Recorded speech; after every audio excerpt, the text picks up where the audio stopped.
Seismic data is a reflection image, sort of like sonar, except underground.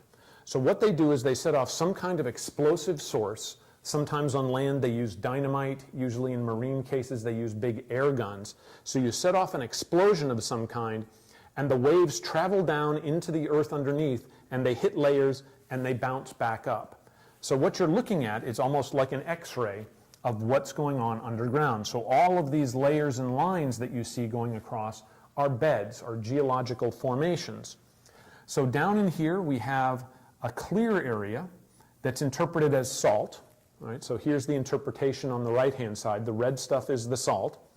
So there's a sort of a balloon of salt, but then you can see that underneath it, it gets really narrow. And in the interpretation, we think that this dye up here is pinched off. And then down at the bottom, there's a little triangle of more salt colored in here. So if you compare this image here on the seismic data to what we see at Upheaval Dome, I think you start to see the similarities between the two. What we're suggesting is that the erosion level at Upheaval Dome is coming right through here, and this balloon up in top, which would be this, has since been completely eroded away, and all that we're left with is a triangle of salt that's underground and all the squeezed, deformed material that's right today in the present crater.